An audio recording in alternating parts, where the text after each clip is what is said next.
Hey guys, welcome back to my channel. This is Most. Today I'm going to talk about strings in JavaScript. But before we get started, make sure to subscribe so that you get notified whenever I upload a new video. So let's get started. First of all, strings are essential in JavaScript and you will use them all the time. Any application, any script that you are going to write, I can assure you that you will use strings. So knowing more about strings is crucial. You need to know as much as possible about strings because you will work with them all the time. So first of all, how you can create a string? Very simple. I know that you probably know how to create a string. You just create a variable, let's say name, and then equals to double quotes, and then the string inside those quotes. And you can just print the result log and then name. You can also, as you can see here, you can also use single quotes instead of double quotes, and you will get the same exact result. Another way to create string is using the string class here, and then pass the string that you want, and then store it in a variable name1 equals to string. Now if I pass name1, I'm gonna get the same exact result as you can see.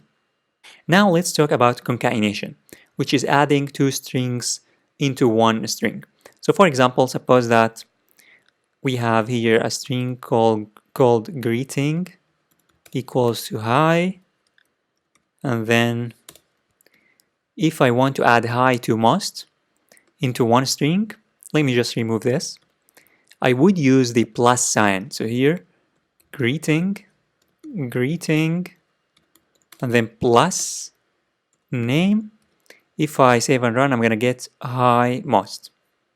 Another way to concatenate or add two strings is using the concat function, which is if I just use the greeting and then dot concat and then pass the other string that I want to concat or concatenate. As you can see, I'm going to get hi most as well. So you have two ways to add two strings using the plus sign, plus, or the concat function. Another important property in strings is using the length, which is going to return the number of characters inside a string.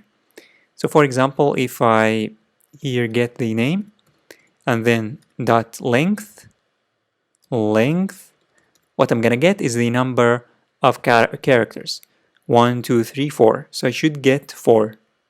As you can see, I'm gonna get 4. Another important function is the includes, which is going to check if the string includes a character or a word or a letter.